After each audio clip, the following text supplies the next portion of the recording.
su ritmo y cómo es que podemos controlar lo que se llaman las disritmias o las alteraciones del ritmo cardíaco.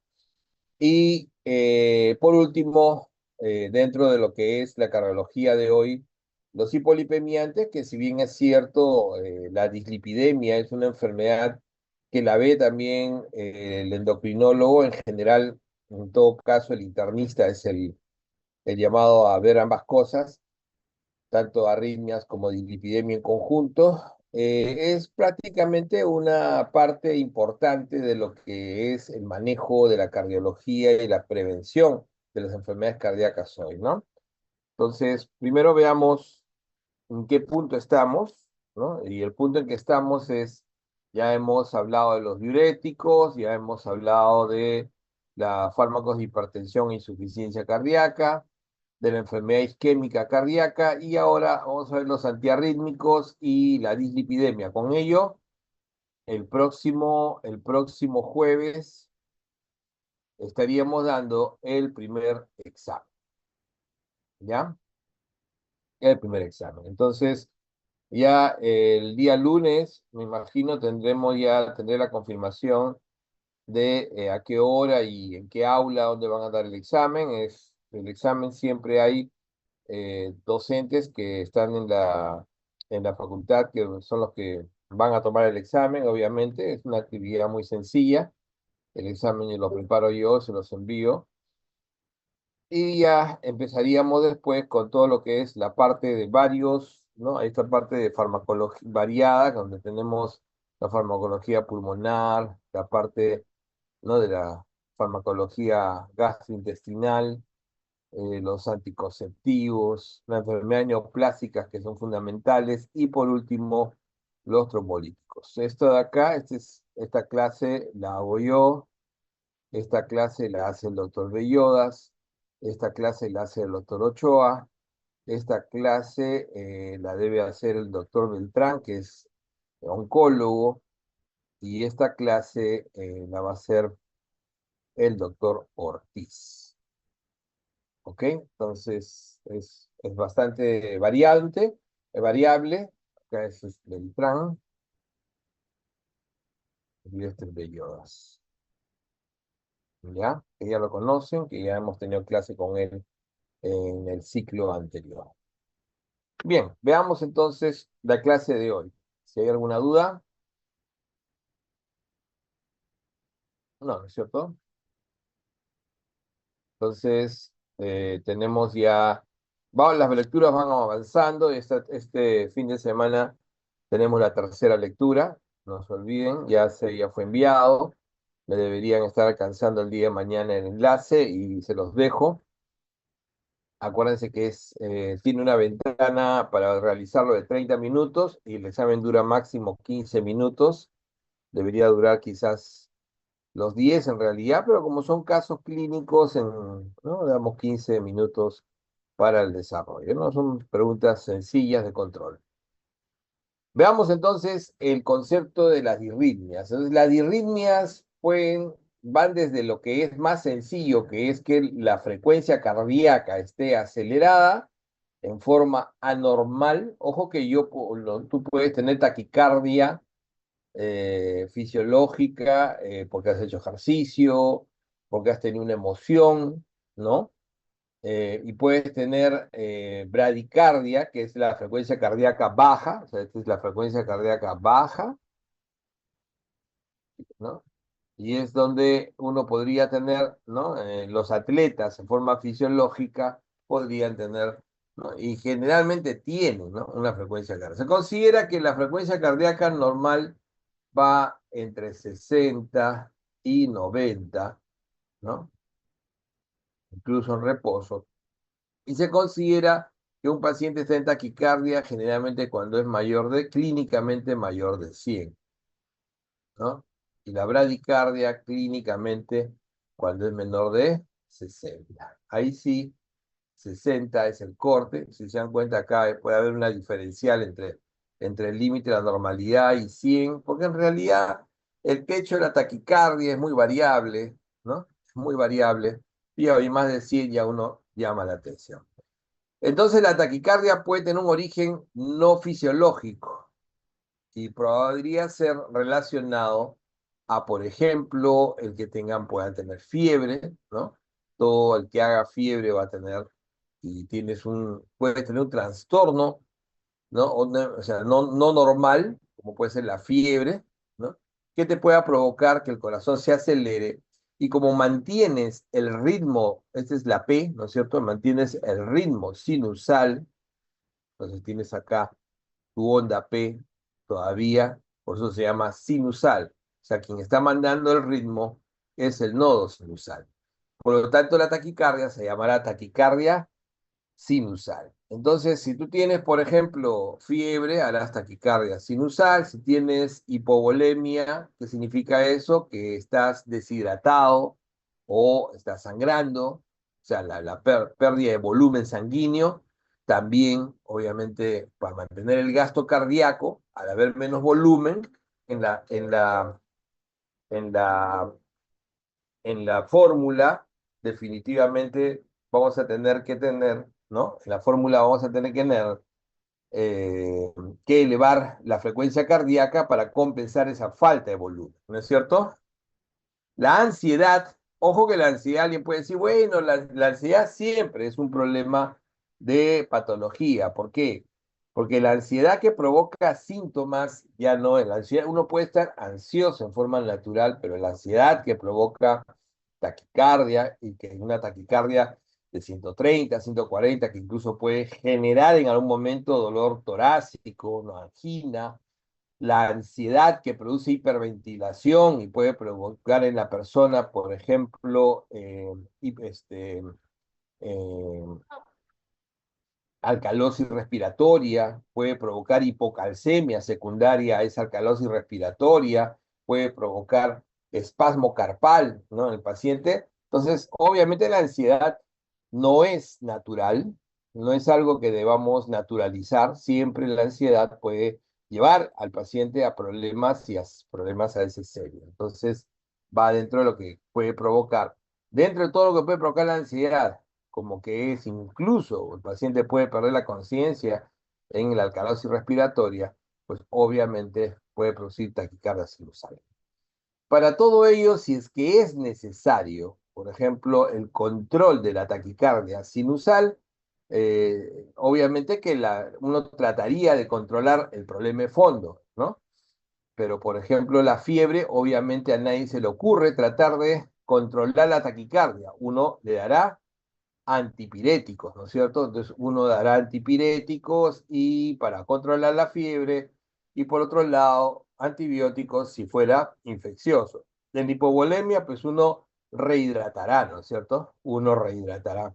En la ansiedad pues uno tratará de utilizar, podría utilizar ansiolíticos y si está hiperventilando pues una bolsa de papel, o sea, es parte de la terapia.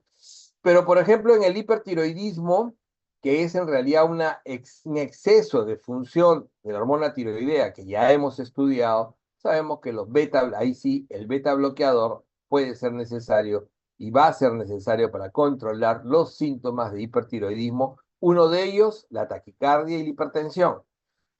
Pero recuerden que el hipertiroidismo, pues el paciente además tiene exceso de calor, o sea, intolerancia al calor, tiene sudoración, tiene bajo peso, hiperfagia, o sea, ya hay una serie de síntomas, todos ellos inicialmente controlables con un beta bloqueador. Ya sabemos un poco de los beta bloqueadores, los vamos a mencionar después. En el caso de la bradicardia sinusal, generalmente la clínicamente importante es a partir de 50. Cuando es por debajo de 50, pues ya el paciente requiere manejo farmacológico, es peligroso y debe ser monitoreado.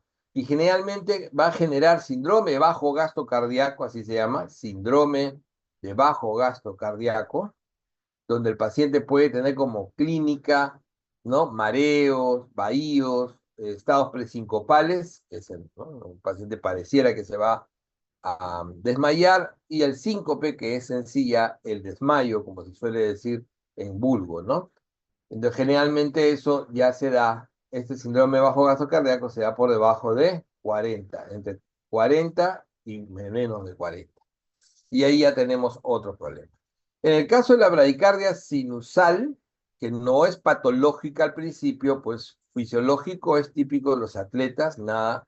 El hipotiroidismo también te da una bradicardia que va en función de esa baja función de la tiroides.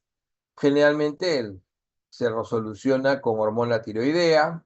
El aumento de tono vagal puede ser importante y es una de las grandes causas de síncope. Recuerden que el síncope es todo un capítulo que comparte la medicina interna entre la cardiología, la neurología, los síncopes, que es la pérdida de conciencia por bloqueo del gasto cardíaco, generalmente está en relación más ¿no? El 50% está en relación a reacciones vasovagales, se llaman, en las cuales la frecuencia cardíaca baja por activación del reflejo vasovagal. Entonces el paciente bruscamente puede perder la conciencia por segundos, ¿ah? Por segundos, porque si esto pasara por más de 2 minutos, pues el paciente ya está en paro, ¿no? Probablemente ya esté en paro, entonces hay que tener en cuenta, después vamos a hacer comentario de eso. ¿Qué pasaría si uno encuentra un paciente con una frecuencia tan baja, como puede ser un bajo gasto cardíaco? Pues los medicamentos que pueden utilizarse, el que se utiliza básicamente es el sulfato de atropina, ¿no? Que generalmente 1 miligramo es lo que se suele utilizar en los paros cardíacos. La isoprenalina también se utiliza como taquicardizante, ¿no? Entonces, en algunos casos donde todavía no hay una causa definida.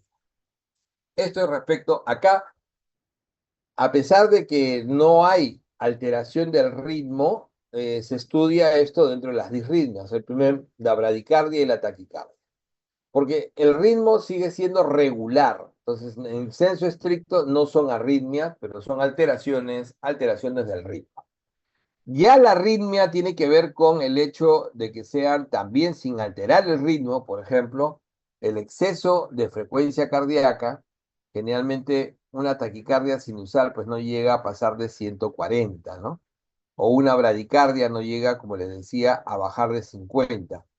Pero, por ejemplo, una taquicardia paroxítica supraventricular suele ser mayor de 150.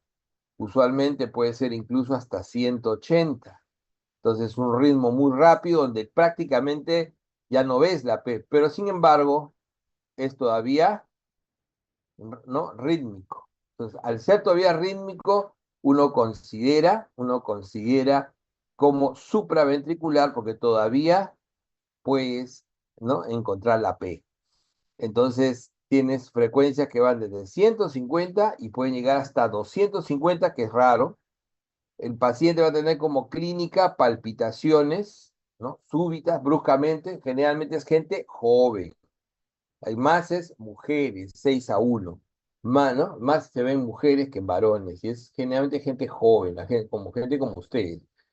Que a veces, estando en reposo, sin haber hecho ningún esfuerzo ni emoción, comienzan a tener la sensación de que les palpita y tienen la sensación de que incluso podrían desmayarse, ¿no? ¿Por qué? Porque la frecuencia puede llegar.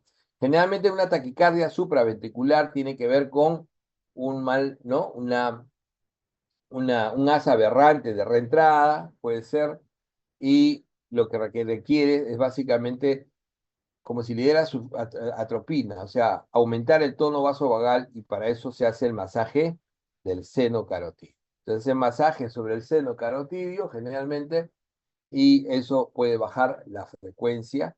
También se le pide al paciente que sople, por ejemplo, tapa la nariz y la boca. Uno puede ayudarlo, tapar la nariz y la boca y le dice, toma aire profundo y sopla.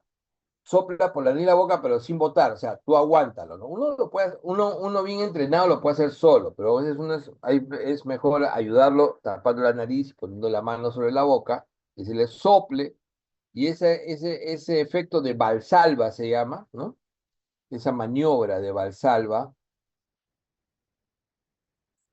puede ser efectivamente incluso más efectivo, es más efectivo que el masaje del seno.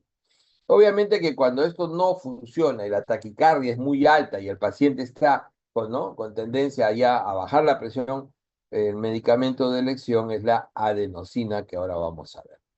Y acá generalmente ya el tratamiento final, cuando el paciente tiene episodios de taquicardia paroxística supraventricular frecuentes y que han producido hipotensión y han requerido de repente adenosina, o incluso pueden requerir maniobras de cardioversión, también pueden requerir en casos muy extremos maniobras de cardioversión. ¿Cuál es la diferencia? Entonces, cuando ustedes ven a han visto de repente han tenido la oportunidad de verlo en el hospital, o lo han visto a través de un video, o en simulación, ¿no? Lo más común, lo han visto en un programa de televisión de repente. Entonces se utiliza los famosos desfibriladores. Yo les recomiendo que para su aprendizaje, porque hoy en día es cada vez más difícil a veces observar, estar todo el tiempo en un hospital, ya ustedes creo que no les permiten estar mucho tiempo. La simulación es importantísimo para poder entrenar, pero para ver, hay programas excelentes que yo les recomiendo. Actualmente están dando un programa en HBO Max, en Max, que se llama PIT, que es, ¿no?, una sala de emergencias increíble en Pittsburgh, en Pitt, con doble T, ¿no? Es moderna. Y el que protagoniza esto protagonizó antes una de las mejores series médicas, que fue ER. También está en Max. O sea, la pueden ver en todos sus episodios. Y realmente se aprende muchísimo. No solamente se aprende mucho, sino en la época que dio ER, sala de emergencia en Estados Unidos, estoy hablando del año 93, 94. Yo me acuerdo que comencé a trabajar en emergencia en esa época, antes de hacer mi residencia. Yo la veía con frecuencia y era interesante porque tenía la suscripción del New England, y en el New England hacían un pequeño paréntesis y comentaban algunas cosas que habían sucedido en el programa, porque los hechos médicos en IER, así como en PID ahora, estaban hechos por un equipo de expertos en emergencias. Y muchas veces, y muchos procedimientos que hoy en día ya son estándar, se propusieron y se hicieron durante la serie, ¿no? Y después fueron obviamente ya estandarizados y hechos, ¿no? Como por ejemplo la intubación retrógrada, ¿no? Se hizo por primera vez en este programa, ¿no? Obviamente que se dramatiza, fue parte del programa, ¿no? El que lo hizo casi fue sancionado. Bueno, esa trama no interesa mucho, ¿no? Obviamente la historia de estos programas a veces tienen mucha historia de telenovela, pero, ¿no?, como por ejemplo Grey Anatomy es muy buena serie también, ¿no?, en la parte médica, pero tiene más telenovela que serie médica. En lo que es serie médica, yo les recomiendo Pitt y ER. No recomiendo mucho, de repente, uh, ¿cómo se llama? Doctor House, porque es un poquito más hacia la medicina interna. También es interesante. Pero acá es muy variable y ven muchos procedimientos y ven mucho equipo, ¿ah? Equipo muy bien, muy bien. Es una simulación, son incluso simulaciones perfectas, ¿no? Es interesante, ¿no? Es interesante, como les digo. Entonces, ustedes, aquellos que hayan visto por lo menos se recordarán que un carro de desfibrilación, y tienes tú, ¿no? El carro de desfibrilación, tienes las paletas, ¿no? Tienes tu pantalla ahí.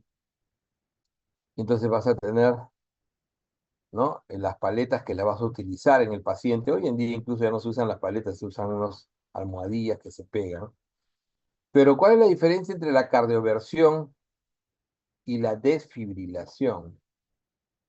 Y eso es algo que tienen que aprender.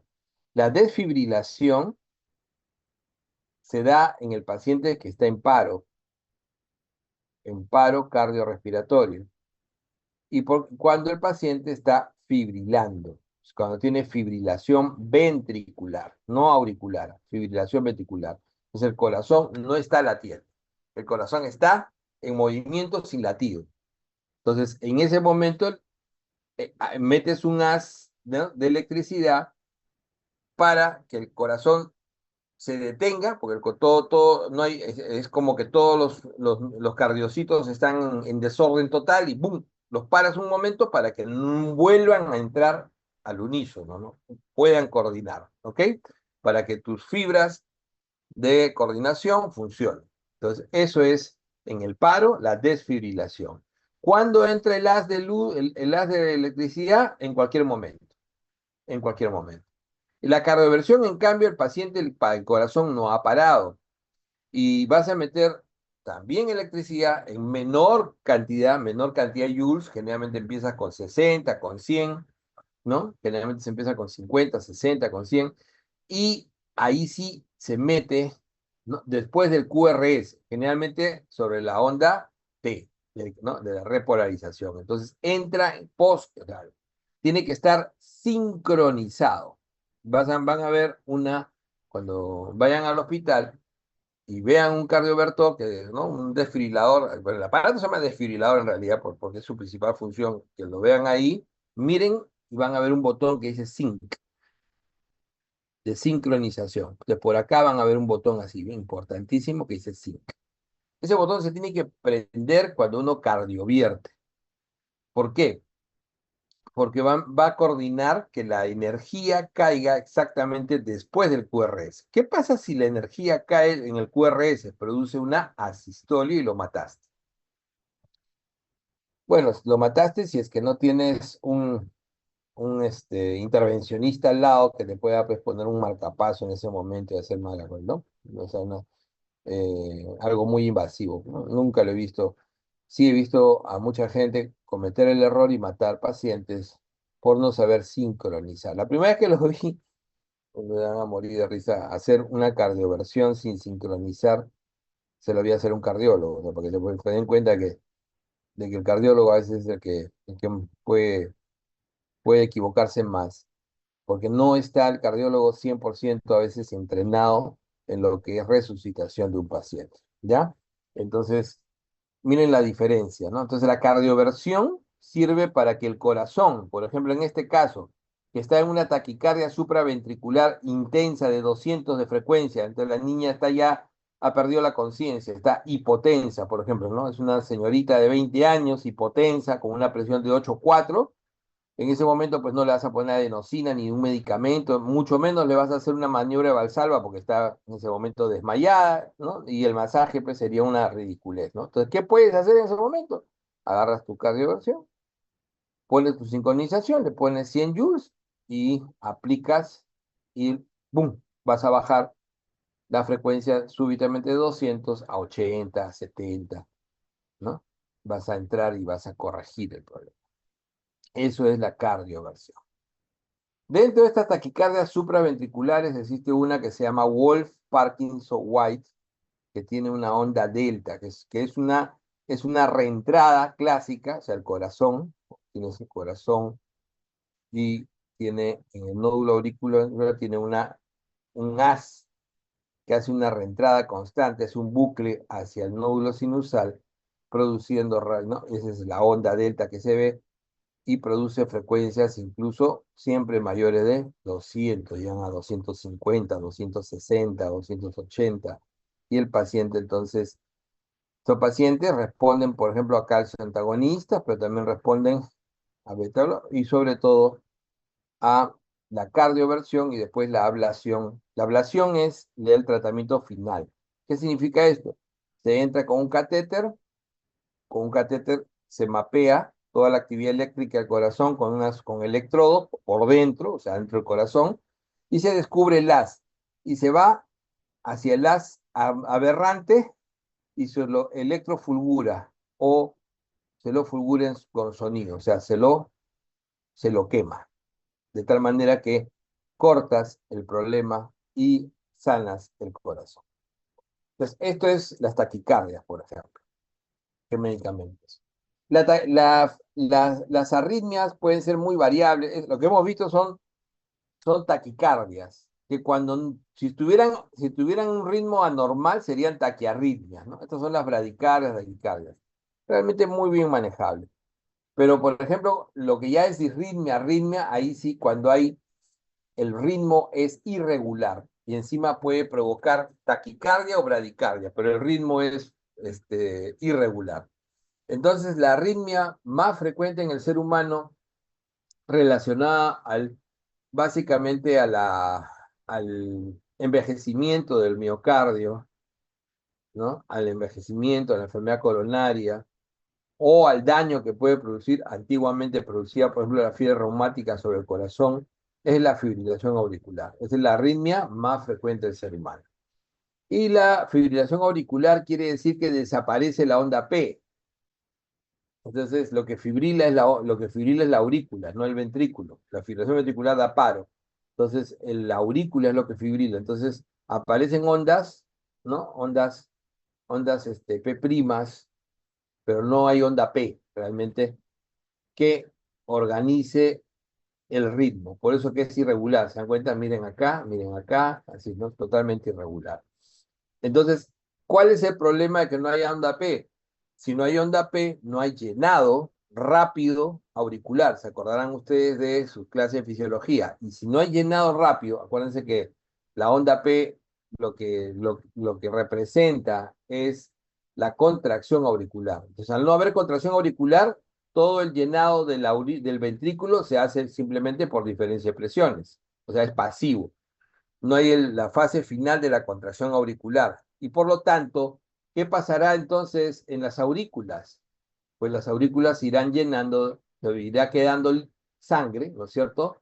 Y habiendo remanentes de sangre que pueden producir coágulos. ¿Qué pasa si se producen coágulos aquí remanentes? Pues pueden producir que ese coágulo se vaya al cerebro y produce un infarto cerebral, que ese coágulo se vaya al pulmón y produce un embolismo pulmonar. Entonces, el principal problema de la fibrilación auricular es la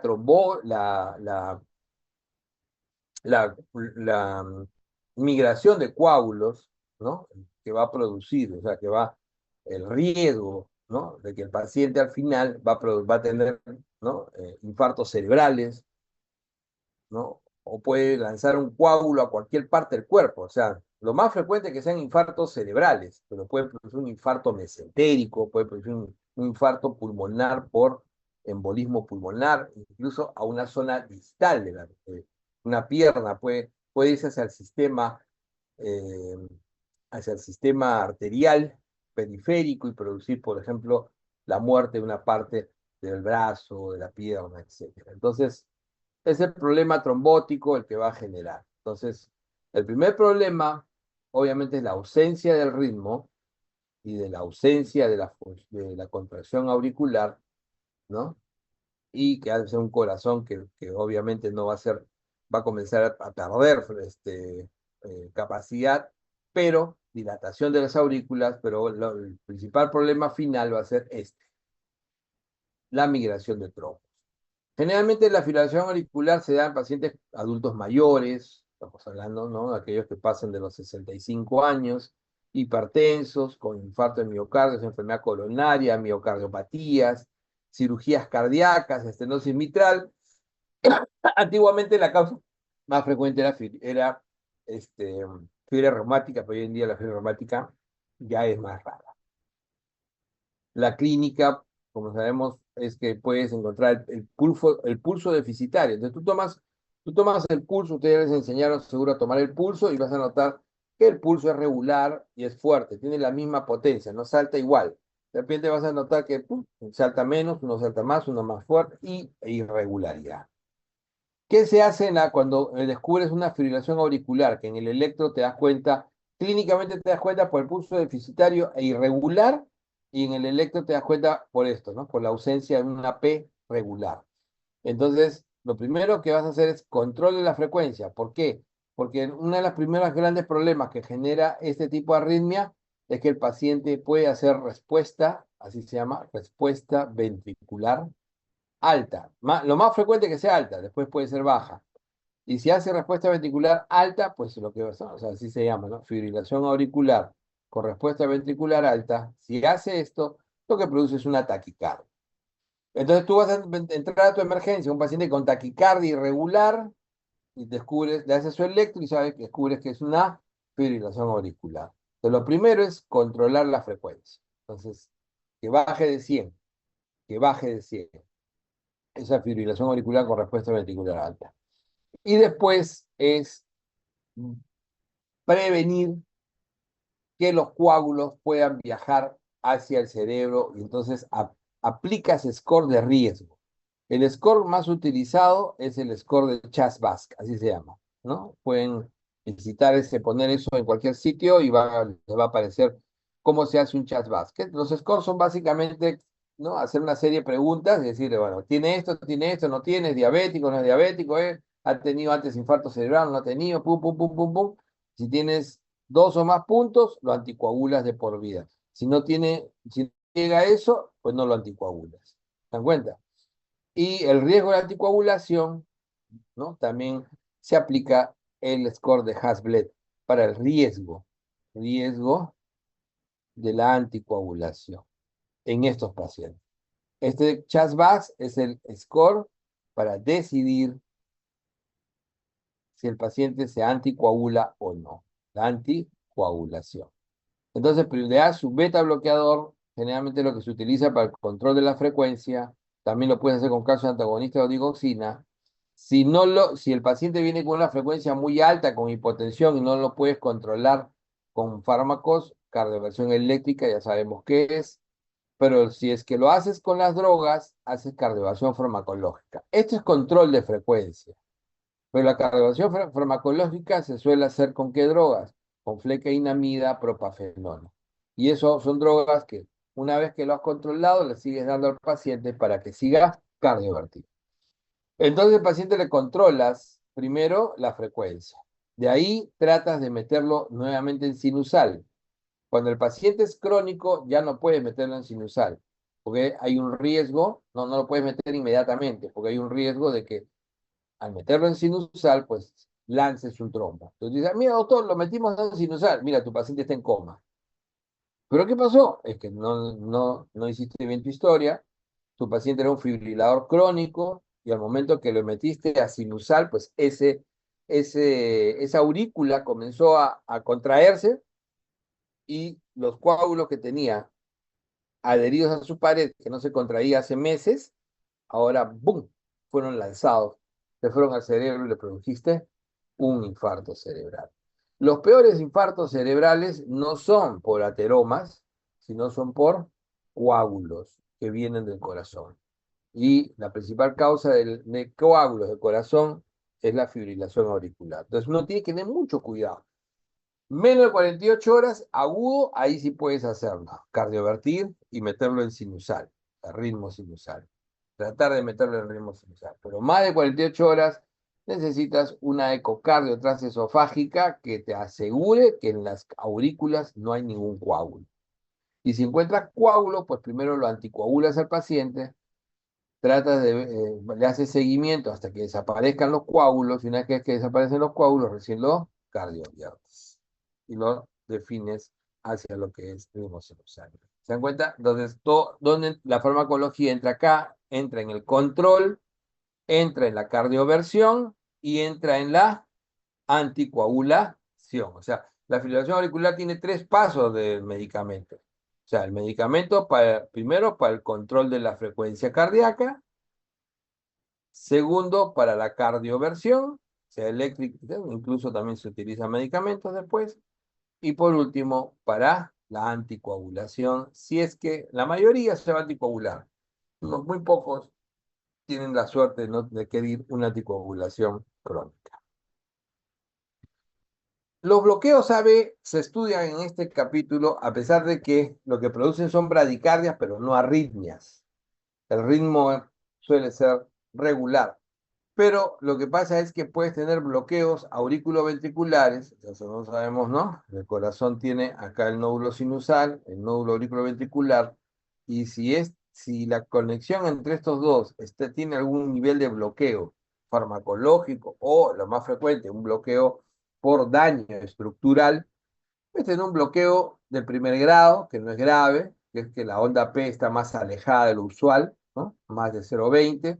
Puedes tener un segundo grado que puede llegar a ser, la onda P puede llegar a perderse incluso, y puede ser un tercer grado donde ya no hay relación entre la onda P. Las ondas P tienen su ritmo, ¿no? Las ondas P tienen su ritmo, miren, tienen un ritmo, pero nunca las ondas P están en relación a las QRS. Entonces los QRS caen donde quiera y generalmente en los tercer grados la frecuencia cardíaca suele ser menor o igual a 40. Entonces, acá generalmente la medicación al inicio o cuando está en estado agudo puede ser la atropina.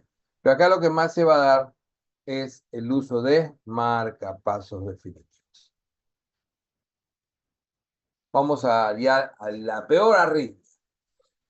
¿Cómo se muere un corazón?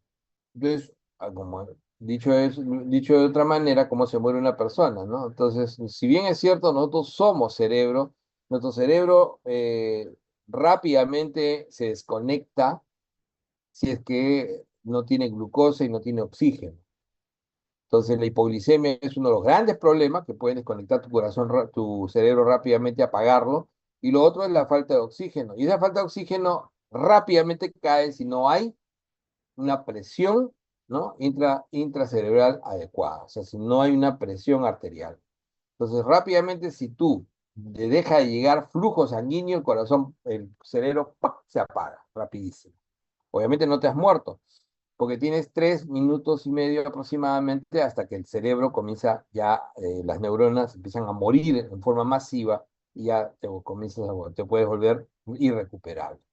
Entonces, ese es el principio de la resucitación. Entonces, ¿cómo es que un corazón se muere y deja de bombear?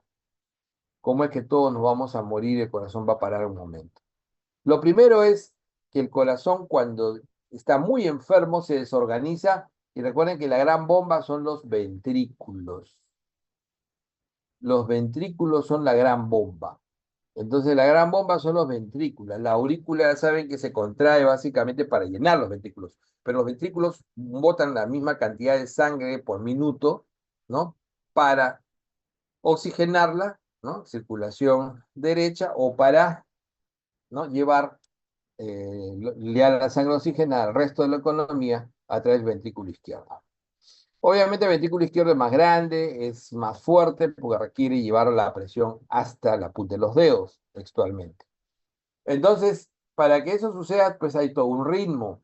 Pero ¿qué pasa si el ventrículo comienza ya a tener problemas y no recibe un buen control de su sistema, su autosistema de control, o el sistema incluso central también influye, y comienza el ventrículo, acá tenemos el corazón, las aurículas, y los ventrículos comienzan a ser zonas dañadas que van a funcionar como focos que van a lanzar ¿no? Van a lanzar eh, contracciones inútiles, pero a nivel del ventrículo. Y esas contracciones inútiles se llaman extrasístoles ventriculares. Un extrasístole ventricular tiene esta característica. Es QRS, es ancho. ¿Qué significa eso? Mayor de 0,12, es ancho, ¿no? Típicamente ancho. Tiene la morfología, se llama así, de un bloqueo de rama, ¿no? Tiene una morfología de un bloqueo de rama. Hay bloqueos que se llaman de rama derecha y rama izquierda, tiene el bloqueo de rama. La onda T de repolarización, acuérdense que la T es de repolarización, la P es de la contracción auricular, la T es de repolarización de los ventrículos. La onda T es inversa a la onda T. Por ejemplo, la onda T acá es positiva. ¿Cómo es la onda T acá? Negativa. La onda T es inversa y no tiene P, nunca tiene P. Acá tienes P, ¿no? Ojo que esta es la onda TEA, no es la P. Pues miren cómo es la morfología de la P, la morfología de la P, igual estas son igualitas. Estas son P's, estas son P's, esta es una T.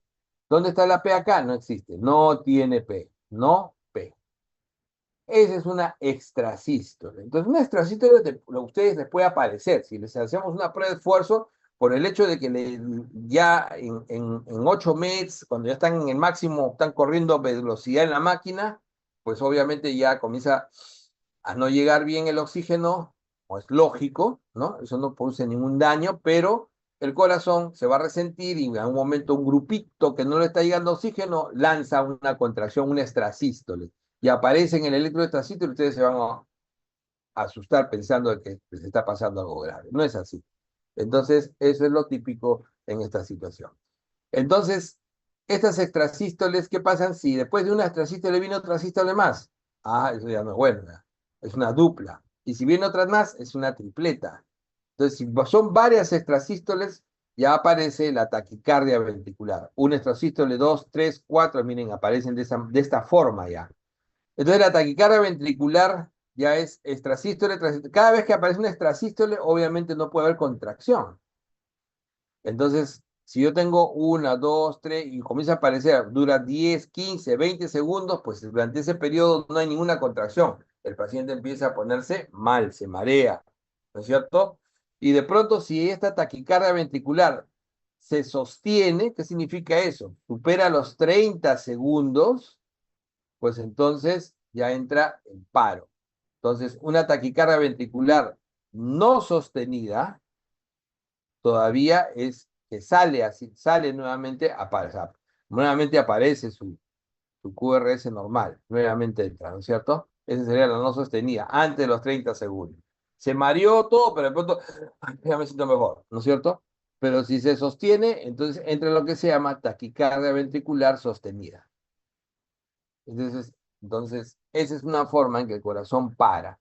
Entonces, esta es una forma. Entonces, la taquicardia ventricular sostenida es una forma como el corazón entra en paro cardíaco. La otra forma es en la fibrilación ventricular. Entonces, creo que acá tenemos la fibrilación ventricular, es que el corazón se desorganiza por completo y todas parecieran extrasístoles o cualquier tipo, ya no parecen ni siquiera extrasístoles, ¿no? Pero hay un ritmo, ni siquiera un ritmo, sino hay una actividad eléctrica, pero totalmente desorganizada. O sea, no hay actividad contráctil, el ritmo es irregular y desorganizado, entonces esta es la fibrilación ventricular. Esta es la otra manera. La taquicardia ventricular sí tiene un ritmo, porque son extrasístoles, ¿no es cierto? Son extrasístoles. Y todavía antes de que entre en paro, antes de que sea los 30 segundos, puedes usar lidocaína, procainamida, amiodarona para tratar de corregir esta taquicardia ventricular. Pero en el caso de la taquicardia ventricular sostenida, que dura más de 30 segundos, ya el paciente está en paro, igual que la fibrilación ventricular. Esta es una manera como el corazón se puede morir. Fibrilación ventricular y taquicardia ventricular simple. Este tipo de taquicardia ventricular o de fibrilación tiene variantes. Hay una variante de la fibrilación que se llama torcida de puntas, que puede estar asociado a fármacos como la terfenadina, a déficit electrolítico como la hipocalcemia, ¿no? ¿no? Por ejemplo, los macrólidos. Hay, hay medicamentos que pueden generarte lo que se llama un QT prolongado y terminar generándote una torcida de puntas, que es una arritmia maligna. Estas son las famosas arritmias malignas. Entonces, una arritmia maligna que te hace entrar en paro es un tipo de taquicardia ventricular. Entonces, ¿cómo es que se muere un corazón? Entonces, un corazón se muere haciendo fibrilación o taquicardia ventricular en pulso. Haciendo asistolia es lo más raro. Entonces, así como se ve en la telenovela Chicha, esa que, ¿no? El paciente está con le ponen un monitor y sale ¡ti! La línea, ya eso es lo más raro del mundo, ¿no? Generalmente la historia viene después de un montón de eventos, pero que uno esté con un ritmo normal y de pronto ¡pi! Eso es rarísimo. Y la otra manera, pero se puede dar, las historias. Y la otra manera en que se muere el corazón son tres maneras, que se llama actividad eléctrica sin pulso. Entonces el corazón tiene una actividad eléctrica, por ejemplo, puede ser esta, pero ya no hay pulso. En este caso no es esta porque esta es una torcida de punta, pero puede ser un ritmo raro, puede ser una bradicardia, pero no tiene pulso. Entonces es actividad eléctrica sin pulso. ¿Qué quiere decir esto? Que hay una disociación electromecánica. O sea, el corazón tiene un ritmo, está tratando de, ¿no? de generar un ritmo y sin embargo el músculo no responde a ese ritmo. Entonces hay una disociación y eso se da en condiciones muy especiales. ¿Por qué el músculo no responde a esta actividad eléctrica? Pues no responde simplemente porque hay esta situación en la cual el paciente está, por ejemplo, en hipocalemia o en hipercalemia. Puede estar también el paciente ¿cómo se llama? En acidosis severa, ¿no? Puede estar el paciente, además de acidosis, puede estar en hipotermia, puede estar el paciente con un embolismo pulmonar o un embolismo de las coronarias. puede estar el paciente intoxicado por medicamentos. Entonces, ¿se dan cuenta? Hay toda una serie de variables, se llaman las 5 Hs y las 5 Ts, que se las dejo para que las busquen las causas de actividad eléctrica sin pulso. Pero si alguna vez les preguntan cuáles son las 3 formas en que el corazón para, entonces el corazón para por fibrilación ventricular o taquicardia ventricular sin pulso, por asistolia o por actividad eléctrica sin pulso. Son las 3 únicas maneras. Y ahí se basa todo lo que es la actividad, lo que se llama el ACLS, el soporte cardíaco avanzado de la resucitación. Porque el soporte cardíaco básico es simplemente tratar de bombear mecánicamente y darle, intubarlo, darle oxígeno para que se oxigene la sangre. Mientras el corazón regresa. ¿Cómo haces que el corazón regrese? Eso ya es la parte avanzada, soporte cardíaco avanzado. Y es revertir o esta fibrilación con electricidad y drogas, convertir esta sistolia en fibrilación o en actividad eléctrica sin pulso.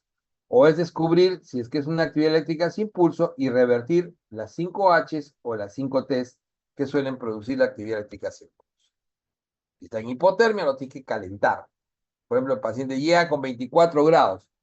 A partir de 30 grados ya puede responder. Generalmente tienes que llevarla mínimo a 32 grados para que ese corazón trate de hacer que se responda. Doctor, pero el paciente ha estado sin respirar 30 minutos, 20 minutos. Tienes hasta 30 minutos si es que es hipotermia. Por ejemplo, ahí cambian las reglas. Entonces, esta es la fibrilación ventricular, que es la mejor manera de entrar en paro, porque esta se desfibrila. Entonces, no se desfibrila las otras. Entonces, cuando uno ve la burrada, el paciente está, la línea isoeléctrica, ya, serie chicha, ¿no? Y van y ¡pum! Lo desfibrilan. Ojo que he visto, la primera vez que vi desfibrilar las historias también se lo vio un cardiólogo. Bueno, todo fue eso en el sur, ¿no? Una cardióloga arequipeña, ¿no? Que después descubrí que de cardiología no sabía nada, porque así hay timos, pues, en las provincias, ¿no? Lo habían contratado de cardiólogo y la especialidad la había hecho en Brasil, en realidad de Mirandiña, nunca había tratado a un paciente. Pero esas locuras hay en nuestro país, ¿no? Y como les digo, esta es la mejor manera de entrar en paro, la fibrilación ventricular. Los trastornos electrolíticos pueden producir alteraciones del ritmo, la hipocalcemia, ¿no? El QT prolongado, la hipercalcemia, el QT corto, la hipocalemia, es una de las 5 Hs. Hipocalemia, hipercalemia es una de las 5 Hs, alteración del potasio, ¿no? Puede producir paro también. Veamos, entonces, uno dirá, doctor, entonces hay causas de fondo que yo tengo que tratar. Claro que sí, pero mientras tanto hay drogas que te van a servir y que se repiten, y vamos a ir viendo ahora esas drogas. Las drogas, y esto tienen que no aprendérselo todo, pero aprenderse lo más importante, saber que hay, ¿no? Esta es la clasificación Baum-Williams actual de los fármacos antiarrítmicos revisado 2018. Está la clase, metió la clase 0, que es nueva, que es los bloqueadores de canales dependientes de nucleótidos cíclicos, como la ivabradina, ¿no? Que ya está en el país. La clase 1, bloqueadores de canales de sodio dependiente de voltaje, que siempre se ha utilizado la clásica. Clase 1A, por ejemplo, la quinina, que se utiliza en la fibrilación auricular, la procainamida también en la fibrilación ventricular, auricular, perdón. La clase 1B, que acortan el potencial de acción, la lidocaína, que es muy utilizado en qué? La lidocaína, que es utilizado en las arritmias ventriculares, apunten ahí.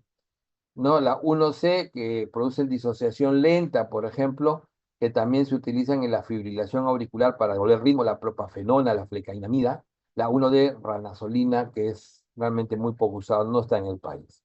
En la clase 2 tenemos los beta bloqueadores clásicos que ya los han revisado con el doctor Torres, ¿no es cierto? Que reducen la frecuencia cardíaca, disminuyen la conducción AB, el efecto antiarrítmico en el miocardio.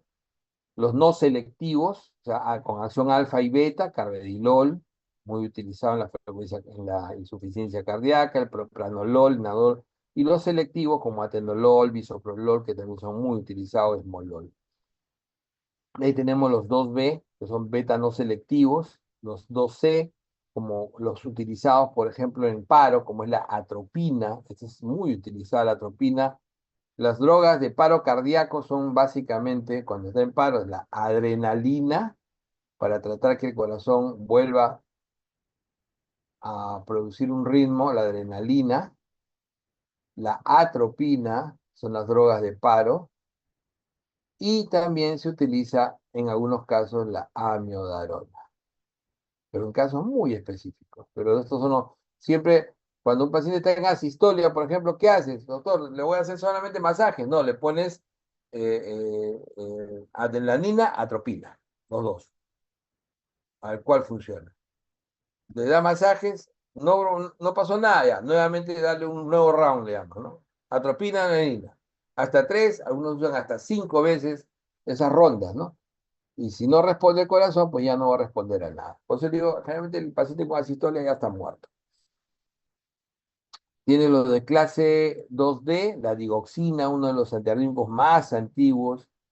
Tienes los 2E, que es la adenosina, que es muy útil. No es un fármaco que se pueda dar en forma permanente. La adenosina es del coche de paro, pero no se usa en el paro cardíaco, sino es un fármaco que se usa una sola vez cuando el paciente tiene taquicardia paroxística supraventricular, ¿ok? Para revertir esa frecuencia. Entonces, clase 3, tienes los bloqueadores de canal de calcio con actividad antiarrítmica, ¿no? Básicamente, bloqueadores de canal de potasio, perdón, dependientes de voltaje, como la amiodarona, que es una de las grandes drogas utilizadas en las arritmias ventriculares. Y también se utiliza en fibrilación auricular con falla cardíaca, ¿no? Ahí tienes en este mismo grupo, tienes también la dofetilide, que se usa mucho fuera del país, y el sotalol.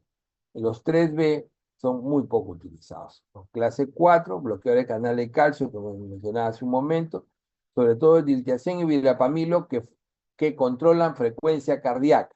Estos de acá son controladores de frecuencia cardíaca.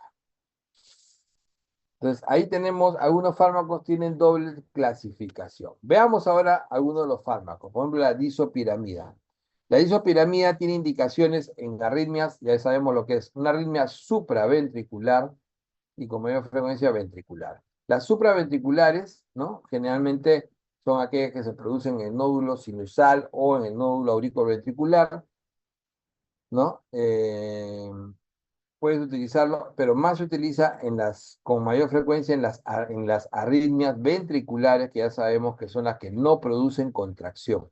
Las supraventriculares todavía producen contracción, las ventriculares no producen contracción.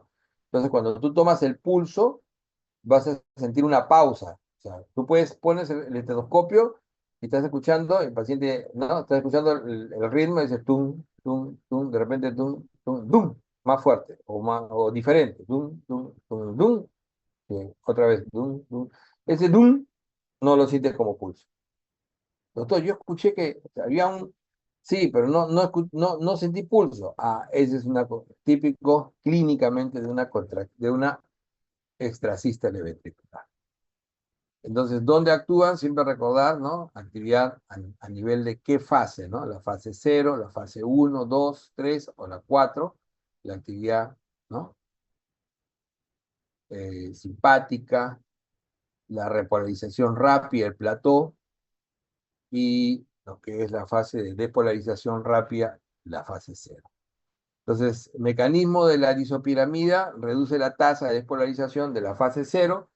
Por lo tanto, causa un incremento del periodo refractario efectivo y la conducción AB más lenta. Eso hace que no se genere la respuesta ventricular rápida. Por eso que es más efectivo para controlar frecuencia ventricular. También produce cierto enlentecimiento de la repolarización. Pero todo ello hace que controle el exceso de respuesta ventricular. Tenemos la flecainamida, muy utilizado en precisamente la prevención de la fibrilación auricular. Tú ya al paciente lo han metido en ritmo sinusal, ya lograron cardiovertirlo. ¿Cómo vas a evitar de que vuelva a hacer la fibrilación? Pues la flecainamida, ¿no? Que bloquea los canales abiertos de sodio, entonces disminuye la excitabilidad, ¿no? O sea, a este nivel, en la fase rápida. Reduce la tasa de polarización de la fase 0, provocando un aumento del periodo refractario, y eso hace que calme, digamos, las otras entradas que puede tener, que pueden generar fibrilación auricular paroxística. Esta es uno de los más utilizados en nuestro país, la flecainamida.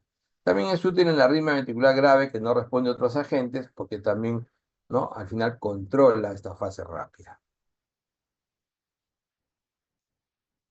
Propranolol. Propranolol, recuerden con dos R's, propranolol es uno de los beta bloqueadores no selectivos más importantes, ¿no? Por su corta acción, nos ayuda a veces en las fases iniciales, ¿no? Ya sabemos que el mecanismo de los beta block es que bloquea el impulso simpático, ¿no? A nivel beta, reduciendo la actividad de marcapaso, ¿no? Y aumentando el tiempo de conducción auriculoventricular. De esa manera reduce la corriente lenta de entrada de calcio que afecta a la fase 2 del potencial de acción. Entonces tiene actividad acá, en esta parte de la actividad simpática. Generalmente, reducción de la mortalidad después de un infarto. Recuerden que lo vimos en la clase anterior, los beta bloqueadores son de un grupo de fármacos útiles durante el infarto de miocardio porque al disminuir la frecuencia cardíaca y el gasto cardíaco disminuye la necesidad de oxígeno y hay una disminución del daño que se puede producir por isquemia, ¿no es cierto? Y también el control de la frecuencia en la fibrilación. Esos son los beta. La amiodarona es una gran droga, ¿no? Es una droga que tiene muchos puntos de acción, pero sobre todo, ¿no? Es una droga que nos ayuda a estirar, como se dice, todas las etapas del corazón para poder hacerla más lenta, para poder controlar sobre todo las arritmias ventriculares y las frecuencias altas, sobre todo en la fibrilación auricular. No, el mecanismo es fármaco de clase 3 que bloquea los canales de potasio en la membrana celular y retrasa la repolarización, retrasa y aumenta la duración del potencial de acción. Pero ojo que no solamente hace eso, ¿ah? También aumenta el periodo refractario, ¿no? Es importante, y bloquea también canales de sodio y receptores adrenérgicos. Al final extiende todo un poco, pero sobre todo la fase de repolarización. Entonces, lo utilizamos en fibrilación auricular y flúter cuando no se logra controlar la frecuencia, especialmente cuando hay falla cardíaca. Los latidos ectópicos ventriculares, les decía, es el fármaco de elección cuando tienes extrasístoles. Extrasístoles, sobre todo frecuentes. ¿Cuándo se considera frecuentes? Cuando tienes 6 o más por minuto, ¿no? O sea, las taquiarritmias. Y también se puede utilizar en el paro cardíaco, se había puesto en un momento, ¿no? En el paciente para sensibilizarlo a la desfibrilación, ¿no? Muchas veces cuando desfibrilas, un paciente fibrilando, lo desfibrilas 3 veces y no responde, la recomendación es darle bolo de amiodarona de 300, tratando de que eso haga que pueda ser más sensible a la desfibrilación. Verapamilo. El verapamilo es un bloqueador de canal de calcio, ¿no? De tipo L, activado por voltaje, importante para la meseta de potencial de acción. En particular afecta la propagación, ¿no? Del potencial de acción en el nódulo sinusal y auriculoventricular. Entonces, es uno de los medicamentos que más utilizamos en el país, es el más utilizado en realidad para el control de la frecuencia cardíaca en los pacientes con taquicardias supraventriculares e incluso con fibrilación auricular. De las taquicardias supraventriculares suelen ser más controlados con este medicamento que en su vía parenteral es fácil de utilizar. Viene una ampolla de 5 miligramos, ampolla de 3 mililitros. Se diluye hasta 10 mililitros y se va poniendo lentamente, observando. El paciente que está con su taquicardia en ese momento va bajando lentamente Incluso antiguamente sin monitor lo hacíamos, poníamos el estetoscopio, uno te ayudaba, el otro el pulso, y el otro tomaba la presión y se iba poniendo directamente cuando no había monitores. Control de la frecuencia ventricular también en la fibrilación auricular es importante. El verapamilo, como le digo, uno de los medicamentos más utilizados en nuestro país. La adenosina, que es un medicamento que no se usa, el verapamilo, por ejemplo, tú puedes darlo después en vía oral, mantenimiento, pero la adenosina solamente tiene parenteral y se usa una sola vez. Y es básicamente para terminar una taquicardia supraventricular paroxística. Paroxística es porque aparece súbitamente. ¡Bum! El paciente hace palpitaciones, te pones en monitor, llevas a emergencia, te ponen un monitor, es una supraventricular. Tu no está hipotenso, no amerita cardiovertirlo eléctricamente. ¿Cómo lo haces? le das adenosina. Entonces, un mecanismo activa los receptores de adenosina acoplados a proteína G. La acción sobre receptores A1 se debe a inhibición del canal de apertura de calcio, aumenta la apertura del canal de potasio y en ese momento bloquea completamente el paso. Prácticamente crea una pausa para que eso vuelva a entrar, ¿no? El paciente a veces puede hacer angina. Generalmente se da 12 miligramos, ¿no? La ampolla suele venir de 6 miligramos, máxima dosis es 18. En algunos protocolos dicen da 6, después 6, después 6. No, lo preferible es darle 12 de inicio. Si no funciona con 12, difícilmente funciona con 18. Estos son para recordar los beta bloqueantes, ¿no? Los beta bloqueantes y su actividad, la cebutolol, cetoprolol, atenolol, ¿no? Sin actividad simpático-mimética intrínseca, ¿no? Bisoprolol, que es muy utilizado, sobre todo en insuficiencia cardíaca, por siempre eso. Y ahí tenemos, por ejemplo, el abetalol hoy en día es el parenteral, un potente vasodilatador al mismo tiempo. Es muy utilizado, sobre todo en las crisis hipertensivas. El carvedilol, que es el fármaco más utilizado en insuficiencia cardíaca y en el control de la frecuencia cardíaca también, en los pacientes con hipertensión arterial, ¿no? Y sabemos que los beta bloqueadores, su aplicación es esa, ¿no? Son fármacos muy útiles en hipertensión arterial, no son de primera línea en hipertensión arterial, pero son muy útiles, especialmente cuando el paciente, además de hipertenso, tiene frecuencia elevada o tiene falla cardíaca. La cardiopatía isquémica, ahí sí es fundamental. En las arritmias supraventriculares, como hemos visto ahora, en la ICC, generalmente con fracción de eyección baja, en la miocardiopatía hipertrófica también. El temblor esencial, miren, el temblor esencial es típico, el propranolol es uno de los más utilizados. En hipertensión pulmonar también se suele usar en varios, no, perdón, en hipertensión portal, que estoy hablando. Esta es hipertensión portal, en las varices también se utiliza, ¿no? En glaucoma crónico y en el hipertiroidismo. Son, ¿no? Generalmente las acciones, ¿no? Aumento de la fuerza contráctil, ¿no? Su acción sobre el nódulo sinusal. Las reacciones adversas es algo que siempre hay que tener en cuenta. Una de las cosas que deben acordarse siempre del beta bloqueador es la bradicardia. Es la posibilidad de producir incluso síncope, ¿no? O sea, puede generar un bloqueo, puede precipitar un bloqueo que ya tenía, si es que no se dieron cuenta, pero esta frecuencia, cuando baja mucho la frecuencia, lo máximo cuando uno da el beta block es que el paciente no baje de 55. Ideal es que estén 60 a 70 de frecuencia cardíaca. Ese es el objetivo. Alrededor de 60, pero nunca por debajo de 55. Entonces, si no, comienza a ser síndrome de bajo gasto. Si tiene antecedente de asma, está relativamente contraindicado, no absoluto, y porque puede producir más broncoespasmo. Fenómeno de Raynaud, que es básicamente el vasoespasmo distal, también puede provocarlo, ¿no? Tiende a disminuir y elevar un poco el LDL, así que, pero no es una contraindicación. Y también es peligroso en hipoglicemia, puede generar más hipoglicemia y bloquear los síntomas de hipoglicemia, que lo hace más un poco peligroso. Entonces, las principales interacciones que tiene, por ejemplo, con qué fármacos y cómo interactúan, por ejemplo, ¿no? Es importante. Cuando uno tiene factores de riesgo coronario es importantísimo, ¿no? Los principales factores de riesgo para enfermedad coronaria, ya hemos hablado la vez pasada de la enfermedad, ¿no? La enfermedad coronaria, pero los riesgos más importantes, ¿cuáles son? Siempre hablamos de las dislipidemias, sobre todo el LDL muy elevado, ¿no? Y el HDL bajo. El tabaquismo, la supresión, el control de la presión arterial, ya hemos visto, y la diabetes, que ya lo hemos estudiado su control, ¿no? Farmacológico en fármaco. Veamos ahora dislipidemias.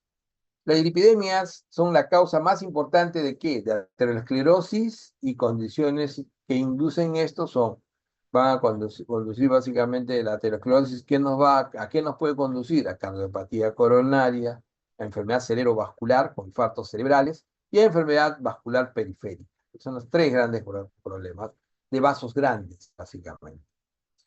En Estados Unidos se explican el 33% de las muertes de personas adultas en la etapa media de la vida y en adultos mayores. ¿Se dan cuenta? Miren la importancia de la dislipidemia. Las lipoproteínas, el kilomicrón fundamentalmente, recordar, ¿no?, que el kilomicrón básicamente nos va a traer los triglicéridos de la dieta, básicamente va a alimentar el músculo, ¿no? 90% son triglicéridos de la dieta y esto alimenta fundamentalmente el músculo, un poco el músculo cardíaco. Las lipoproteínas de baja densidad, el VLDL, ¿no?, básicamente lo que hace es llevarnos, si este nos trae el triglicérido de la dieta, este nos lleva el triglicérido producido en el hígado. Y eso lo va a llevar básicamente al miocardio, ¿no? Ahí existe lo que se llama la densidad intermedia, que básicamente es un VLDL que va, ¿no?, que va a convertirse al final en esta partícula. Esta es la más importante. A pesar de que es la que más miedo le tenemos, la LDL transporta el colesterol endógeno. ¿Y por qué es importante? Porque este va a todas las células del cuerpo. No existe una célula del organismo que no requiera colesterol. Además, el colesterol endógeno es el que va a formar, no el de la dieta, la vitamina D. Entonces, ¿no?, a nivel periférico en la piel, va a producir el colecalciferol. Entonces, este colesterol endógeno no es malo, es muy necesario. Y cuando tú dices que tienes un LDL, ¿no?, tu nivel de LDL no tiene que ver con lo que has comido, no tiene que ver con tu dieta, tiene que ver básicamente con la producción hepática endógena. Entonces, el LDL es el principal problema, porque es la que puede, la que tiene la capacidad de liberarse rápidamente en cualquier célula, pero también se libera con mucha facilidad hacia el endotelio. Cuando el endotelio está inflamado, cuando el endotelio tiene algún proceso, o cuando el LDL está en exceso, pues puede comenzar a ser fagocitado a nivel del endotelio. Entonces, y eso ir produciendo las placas de ateroma en forma progresiva. Pero eso es por el exceso y por la relación de endotelio inflamado. Mientras que el HDL trae el remanente, o sea, el colesterol endógeno no utilizado. Aquello que ya no se va a ser usado por las células, entonces por su conformación ya no puede ser liberado en ningún sitio, ya no puede generar ateromas. Y va a ser básicamente llevado al hígado para ser reprocesado. Entonces, por eso que el HDL, cuando es alto, es protector, porque quiere decir que mayor cantidad de colesterol está regresando protegido, porque el único que te puede producir ateromas es el LDL. El VLDL muy poco, porque es a base de triglicéridos, el LDL también muy poco, su importancia es menor, es el LDL el problema. Entonces, ¿hacia cuál tenemos que apuntar para el riesgo cardiovascular? El LDL. El HDL también es importante, un HDL alto es protector. Sin embargo, el mayor valor de daño te lo da el LDL. Entonces, son los valores del LDL, idealmente por debajo de 130 de cualquier persona, los ideales. ¿Cuáles serán los valores a ser manejados? Y ahí el asunto. Este es básicamente lo mismo que decíamos, los kilomicrones, los capilares, cómo se van formando el LDL, las rutas y el HDL. Entonces, las dislipidemias pueden ser primarias, las dislipidemias pueden ser primarias y secundarias. Las más frecuentes, obviamente, son las secundarias, ¿no? Hay enfermedades que generan dislipidemias, mayor producción de triglicéridos y mayor producción de colesterol malo, ¿no? O sea, el malo es el exceso de LDL, pero ¿cuál es el problema acá? Que la diabetes al mismo tiempo inflama el vaso sanguíneo, entonces el endotelio. Entonces, eso predispone a mayor aterosclerosis. La diabetes, la obesidad, el hipotiroidismo, las nefropatías, la colestasis puede generar dislipidemias secundarias. Dietas inadecuadas también, el alcoholismo, sobre todo hipertrigliceridemia, el tabaquismo, inflama el endotelio y predispone al depósito del LDL, ¿no?, de colesterol malo, colesterol endógeno, y algunos fármacos también se pueden relacionar.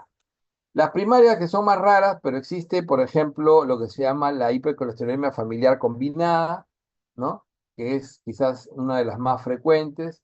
Las hipercolesterolemias familiares también, y las poligénicas, vamos a ver su clasificación. Por ejemplo, en lo que se llama las hipercolesterolemias familiares, tenemos lo clásico es que el triglicérido sea normal. Entonces, las hipercolesterolemias familiares, lo que siempre te vas a dar cuenta es que los triglicéridos son normales. La más frecuente es la heterocigota, los heteros, ¿no es cierto? Los heteros son los más frecuentes y el colesterol total y LDL puede ser tan alto como 190 a 450. O sea, miren cómo es de alto, este LDL y colesterol total. Entonces, el paciente puede tener joven, santomas tendíneos, santelasmas y puede hacer enfermedad cardiovascular prematura. La hipercolesterolemia familiar homocigota. Cuando tú tienes una persona joven que te hace infarto a los 25, 30 o no, 35 años, de repente por ahí, y te das cuenta que tiene santomas, el paciente que probablemente tenga esta categoría. El hipercolesterolemia familiar, la homocigota es más rara, 1 en 1 millón, ¿te das cuenta? O sea, habrá 35 en todo el país, ¿no? Si somos 33 millones, ¿no? Marca, ¿no? Acá el LDL sigue siendo triglicérido normal y el LDL y colesterol pasa a 500, más raro. Obviamente que es más severo y extenso los síntomas, la aterosclerosis y la enfermedad cardiovascular. El más frecuente quizás de todos es la poligénica. La hiperlipidemia familiar combinada, hasta 1 o 2%, y aquí sí está elevado los dos. Es la gente que tiene elevado los dos, tanto colesterol total como triglicéridos, pero en niveles no dramáticos.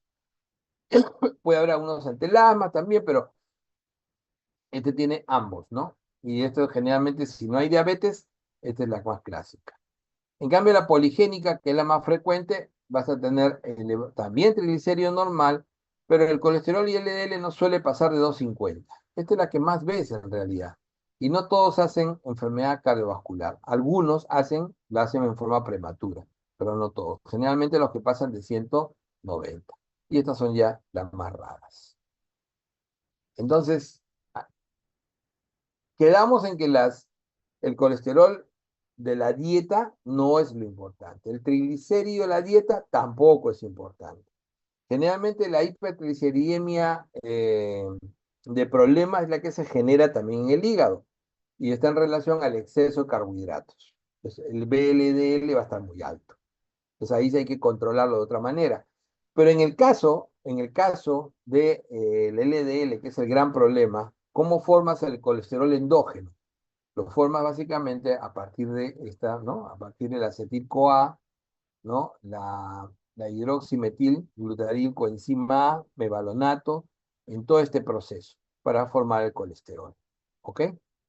Entonces, ¿dónde puedes bloquear tú la formación de estos? Fundamentalmente bloqueando a la enzima, la HMG-CoA, o sea, ¿no? La hidroximetilglutaril coenzima reductasa, ¿a través de qué? De las estatinas. Es el fármaco no el más potente, hoy en día existen algunos otros fármacos que pueden ser más potentes, pero que no se justifican por su costo, alto costo, pero es el fármaco de mayor uso y efectividad, uno de los más, es muy efectivo para el control del colesterol endógeno.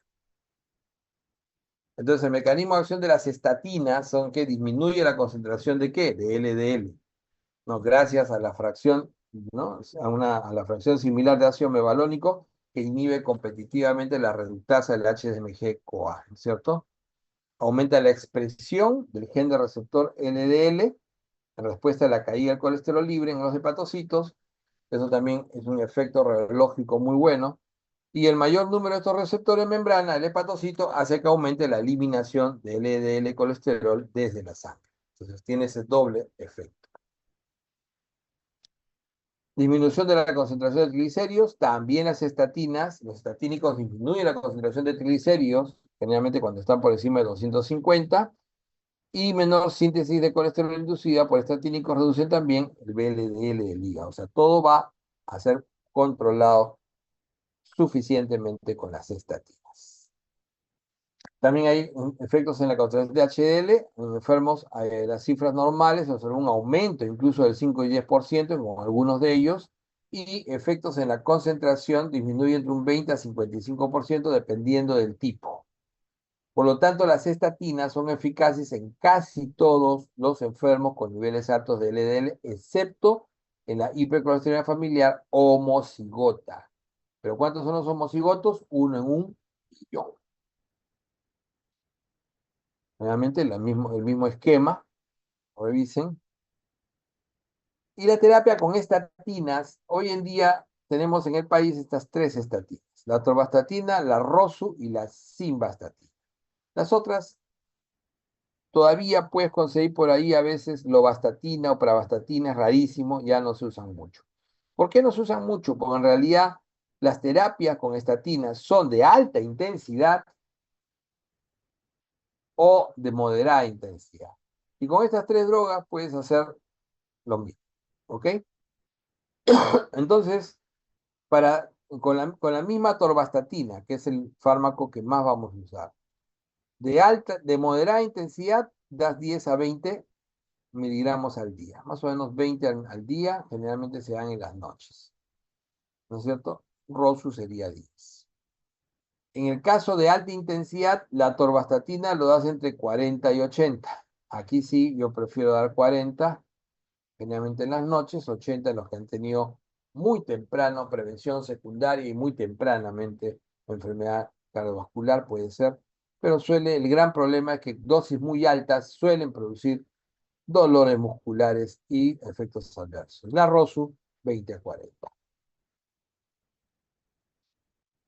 Y esto ya lo hemos visto, lo volvemos a repasar. Esto es prevención primaria. ¿Qué cosa es prevención primaria? Prevención primaria es cuando aún no se ha presentado el evento cardiovascular, ni infarto, ni enfermedad cerebrovascular. Entonces, esto es prevención primaria. Hasta acá. Si el paciente tiene un LDL tan alto como 190 o más, así tenga la edad que tenga, alta intensidad. Ya sabemos que alta intensidad es esto que está acá. Y incluso aspirina de 81 miligramos. Si el paciente tiene riesgo cardiovascular, ya sabemos cómo se halla esto en la AJA, mayor de 20%, ¿qué quiere decir eso? Que ¿no? 20% más significa que van a morir a los 10 años, el 20% de ese grupo. Si tienen de 40 y 75 años, alta intensidad. De 7,5 a 20% de riesgo cardiovascular a 10 años, moderada intensidad. Y los diabéticos siempre reciben, siempre, de alta, si tienen 7,5 o más, y de moderada, menor de 7,5. Y cuando es prevención secundaria, o sea, ya tuvo infarto cerebral, o ya tuvo infarto de miocardio, o tiene ya enfermedad vascular periférica, o sea, con claudicación, dependiendo de la edad, moderada o alta intensidad. Acá nos está faltando aquí está el mecanismo de acción, ¿no? Pero esto de los fibratos. Nos está faltando recordar que las estatinas tienen efectos adversos importantes. El más importante es el dolor muscular. Dolor muscular, ¿no? El más grave es la ¿no? muerte celular, ¿no? El músculo, la necrosis muscular. Estamos hablando de lo que se llama la rhabdomiolisis. Por lo tanto, elevación de la CPK. Entonces, y este es uno de los principales problemas. Mucha gente no lo puede usar por dolor. Lo siguiente es que las estatinas tienden a elevar las enzimas hepáticas también. Si es un paciente, tiene hígado graso, hay que siempre sopesar la necesidad inicial de estatinas. Cuando yo tengo triglicéridos altos, tengo un riesgo cardiovascular que va a aumentar un poco, pero ¿qué cosa se ha demostrado, ¿no? Que definitivamente, a pesar de que los fibratos ligan los receptores PPAR expresados en el hígado, tejido adiposo, etcétera, y eso, ¿qué hace al disminuir los triglicéridos? Va a estimular la oxidación de los grasos, mayor síntesis de LPL, y por último, lo que vamos a producir es que disminuya los triglicéridos. Ahí tenemos el clofibrato, el letofibrato. Lo que más se ha utilizado en el Perú es el fenofibrato, ¿no? Y el genfibrocil, que está en petitorio. Sin embargo, el gran problema de los fibratos es que disminuyen los triglicéridos, pero no han disminuido el riesgo cardiovascular. Entonces, ¿cuál sería su utilidad? Si no disminuyen el riesgo cardiovascular en la medida, ¿no? En la medida que esperábamos, o sea, quiere decir que definitivamente no están generando el beneficio adicional. Entonces, ¿para qué los utilizaríamos? Cuando tenemos triglicéridos muy altos. Eso significa cuando tienes triglicéridos mayor de 1000. Porque un triglicérido mayor de 1000 sí puede generar daño pancreático, pancreatitis. Entonces, el triglicérido alto no requiere fibratos. Para bajarlo, sí, pero no va a disminuir el riesgo cardiovascular. Entonces, no tiene objetivo final. ¿Cómo puedo controlar los triglicéridos hoy en día? Lo voy a controlar con dieta baja en hidratos de carbono y con omega 3. He visto que el omega 3, ¿no? Rápidamente disminuye los triglicéridos. Entonces, esto sí ha disminuido, ha demostrado disminuir riesgo cardiovascular. Entonces, ¿qué es efectivo? El omega 3. Definitivamente no va a ser efectivo. Y lo peor que tienen los fibratos es que si los das con estatinas, el riesgo de daño muscular se multiplica, se incrementa mucho. Entonces, ¿cuál sería mejor? Si la estatina, además de controlarte el LDL, te mejora HDL y también te baja triglicéridos, entonces obviamente voy a preferir siempre primero la estatina y no combinarla con fibratos. Es una mala combinación. Si lo quiero combinar con algo, lo combinaré con omega 3.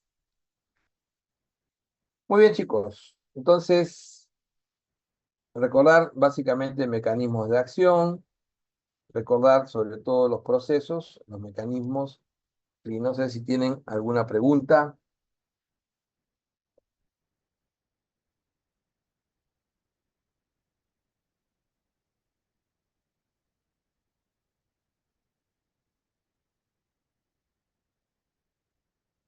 ¿Dudas, preguntas?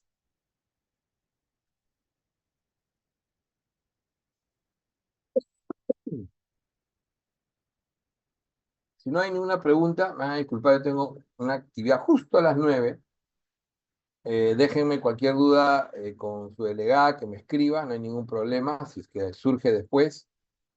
El examen es fácil relativamente y ya lo coordinamos a partir del día lunes, martes, a más tardar debemos saber dónde se va a tomar, a qué hora. Son 20 preguntas, todas son del mismo tipo caso clínico, ¿no? Y preguntas están dirigidas básicamente más a efectos adversos, mecanismos de acción, más que indicaciones, ¿no?